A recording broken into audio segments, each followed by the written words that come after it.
अस्सलाम वालेकुम दोस्तों, मेरा नाम डॉक्टर लियस गर है और आज की इस वीडियो में हम डिस्कस करने जा रहे हैं functional disorder of the central nervous system. Central nervous system के फंक्शनल डिसऑर्डर को आज के इस लेक्चर में हम डिस्कस करने जा रहे हैं। तो आज के इस लेक्चर को शुरू करने से पहले एज़ यूजुअल आपसे रिक्वेस्ट करेंगे कि अगर आपने अब तक हमारे इस चैनल को सब्सक्राइब नहीं किया जो कि सिंध बोर्ड टीचिंग के नाम से है, तो काइंडली आज ही आप हमारे इस चैनल को सब्सक्राइब करें और साथ ही साथ बेल आइकन को लाजमी क्लिक करें ताकि हमारी अपलोड करदा तमाम इंपॉर्टेंट वीडियोस की नोटिफिकेशन भी आपको रिसीव हो सके। तो आइए हम स्टार्ट करते हैं functional disorder of the central nervous system. तो functional disorder of the central nervous system में आज हम पढ़ने जाएंगे हेडेक।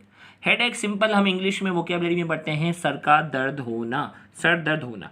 अब ये हेडेक जो है बायोलॉजी में किन किन वजूहात की वजह से है, इसकी क्या क्लासिफिकेशन है, आज की इस वीडियो में हम पढ़ने जा रहे हैं। तो हेडेक में हम बात करेंगे pain arising from the head और upper neck of the body. याद रखिएगा सर दर्द हम क्या कहेंगे, या तो हेड वाला जो पार्ट है, सर वाला पार्ट है उसमें दर्द हो, या upper part of the neck of the body, गर्दन का जो ऊपर वाला हिस्सा है अगर उसमें दर्द होता है तो उसे हम हेडेक कह सकते हैं। Pain originate from the tissue and structure that surround the skull. The brain itself has no nerve that give rise to the sensation of the pain. याद रखिएगा कि पेन जो है ना, सर दर्द जो होगा वो कैसे होगा, pain originate from the tissue and structure that surround the skull. भाई पेन जो है उन टिश्यू में, पेन जो है वो क्या होगा, उन टिश्यू में और उन स्ट्रक्चर में होगा that surround the skull. Skull जो है उसको सराउंड करने वाले टिश्यू और स्कल के आसपास के जो स्ट्रक्चर हैं उसमें क्या होगा, पेन अराइज होगा तो हेडेक होगा। और याद रखिएगा the brain itself have no nerve that give rise to the sensation of pen.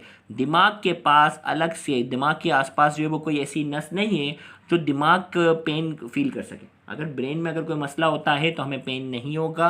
Headache हमें तब होगा जब pain originate from tissue and structure that surround the skull. Skull को सराउंड करने वाले स्ट्रक्चर, स्कल को सराउंड करने वाला टिश्यू, उससे जो है स्कल को सराउंड करने वाला टिश्यू और स्ट्रक्चर में अगर कोई मसला होगा तो सर दर्द होगा। दिमाग के पास कोई नर्व सप्लाई ऐसी नहीं है जो दिमाग के मसले की वजह से पेन डिटेक्ट कर सके। ठीक है, अब types of headache, there are 3 major categories of headache based upon the source of pain. अब सर दर्द को जो है वो हम क्या करते हैं, 3 हिस्सों में जाके क्लासीफाई करते हैं। एक हमारे पास कहलाता है प्राइमरी हेडेक, दूसरा है सेकेंडरी हेडेक और तीसरा है क्रेनियल न्यूरल्जियास। आपके लेवल पे 3 है, बाकी इसके अलावा और भी क्लासिफिकेशन बन जाती है। प्राइमरी हेडेक वो होता है जिसकी कोई वजह नहीं मालूम होती। प्राइमरी हेडेक वो है जिसकी हमें कोई प्रॉपर वजह मालूम नहीं होती। It includes migraine headache, migraine headache होता है, टेंशन हेडेक, क्लस्टर हेडेक। अब मैं आपको यहाँ थोड़ा सा बताता हूँ कि इन तीनों जो है वो हेडेक में क्या फ़र्क है, वो थोड़ी सी मैं आपको डायग्राम से यहाँ समझाता हूँ कि हेडेक अगर आप देखें गौर से, हेडेक में ये डायग्राम अगर प्रॉपरली अगर आप देखें तो इसमें देखें साइनस हेडेक की अभी मैं बात करूँगा, ये प्राइमरी में नहीं आता। प्राइमरी में टेंशन, माइग्रेन और क्लस्टर हेडेक है। अब टेंशन हेडेक में क्या है, सर का सिर्फ ये वाला हिस्सा जो होगा वो दर्द हो रहा होगा। माइग्रेन हेडेक में कोई आधी साइड दर्द कर रही होगी। माइग्रेन हेडेक में क्या होगी, कोई आधी साइड अगर दर्द कर रही है तो वो माइग्रेन हेडेक है। और क्लस्टर हेडेक के अंदर क्या होगा, क्लस्टर हेडेक में जो है वो क्या होगा, कोई एक छोटा सा पोर्शन क्या होगा, दर्द कर रहा होगा। कोई आई का ये वाला पार्ट, ये पार्ट, कोई छोटा सा हिस्सा अगर दर्द कर रहा है तो वो क्लस्टर हेडेक है। माइग्रेन के अंदर पूरी एक साइड दर्द कर रही होगी और टेंशन हेडेक के अंदर जो है ये पूरा जो है वो एक हिस्सा, जो पेशानी वाला हिस्सा है वो क्या करेगा, दर्द करेगा। तो जब भी सर दर्द हो आप ज़रूर पूछा करें भाई कौन सा हिस्सा दर्द कर रहा है, ये वाला हिस्सा तो टेंशन हेडेक है, ये वाला हिस्सा अगर कर रहा है तो माइग्रेन है, और ये वाला हिस्सा अगर दर्द कर रहा है तो क्या है, क्लस्टर हेडेक है। तो ये तीनों जो हैं ये प्राइमरी हेडेक की कैटेगरी में आती हैं जिसका कोई कोज नहीं होता, फैमिली हिस्ट्री होती है, कोई ज़हनी तवाज़ुन होता है, मतलब कोई लोकलाइज मसला नहीं होता। कोई टेंशन हेडेक आप समझ लो ना, कोई परेशानी है, ज़हनी तौर पर बंदा थका हुआ है तो ये हो सकता है, तो इसकी कोई वजह नहीं है। सेकेंडरी हेडेक वो होता है जिसमें कहीं ना कहीं प्रॉब्लम हमें डायग्नोस हो जाता है। It is due to an underlying infection, problem in the head और neck, dental pain from infected teeth. अब देखो इसमें अंडरलाइंग इन्फेक्शन या कोई प्रॉब्लम हमें पता चल जाती है, या सर में या गर्दन में। मिसाल के लिए डेंटल पेन, दांतों के अंदर इन्फेक्शन है ना, उस वजह से भी क्या हो सकता है, सर दर्द हो सकता है। Pain from an infected sinus, sinus क्या है, जो यहाँ उसमें फर्स्ट ईयर बायोलॉजी में आप पढ़कर आए होंगे, साइनस के हवाले से हमने वहाँ डिस्कशन की थी। तो ये जो है ना साइनस है, यहाँ हमारे पास मैक्सिलरी साइनस होता है ना, ये है, इथमोइडल साइनस है, फ्रंटल साइनस होता है। उन साइनस के अंदर अगर इन्फेक्शन होता है तो क्या होता है, उन साइनस के अंदर अगर इन्फेक्शन होता है तो होता है साइनस हेडेक। तो यहाँ अगर आप देखें गौर से, तो यहाँ ये जो साइनस का जो इन्फेक्शन ये सेकेंडरी की कैटेगरी में, जबकि ये तीनों क्या है, प्राइमरी में। तो साइनस हेडेक जो है उसमें साइनोसाइटस है ना, साइनस जो स्पेसिस बने हुए हमारे स्कल के अंदर, उसमें इन्फेक्शन हो जाए तो वो साइनस हेडेक होता है।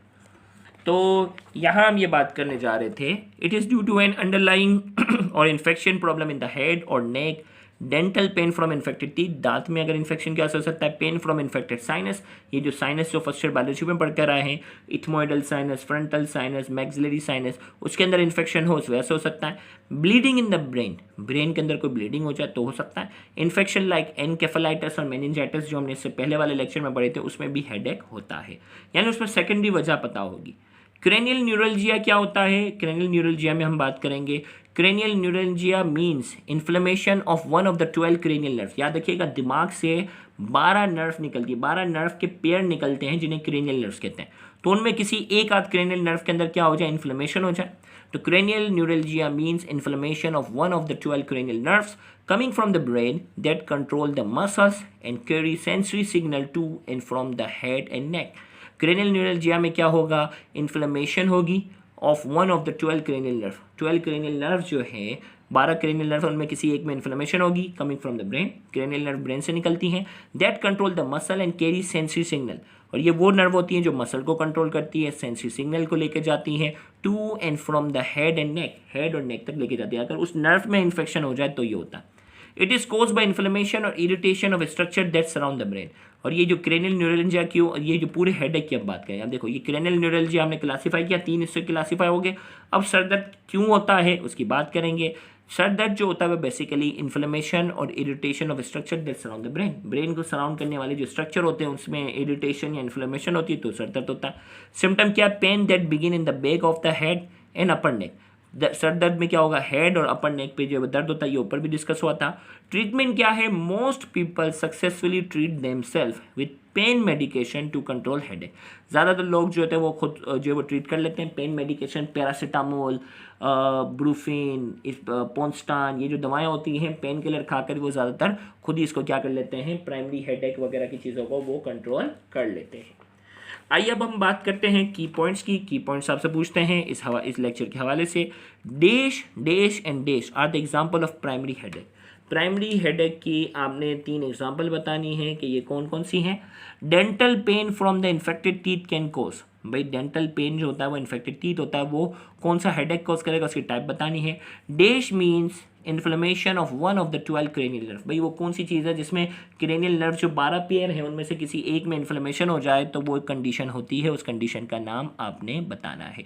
तो यहाँ जाकर ये हेडेक की जो टाइप्स थी वो आज जाकर यहाँ मुकम्मल हुई। उम्मीद करते हैं आज का ये लेक्चर आपके लिए काफ़ी इन्फॉर्मेटिव होगा। Thank you very much. अल्लाह हाफिज़।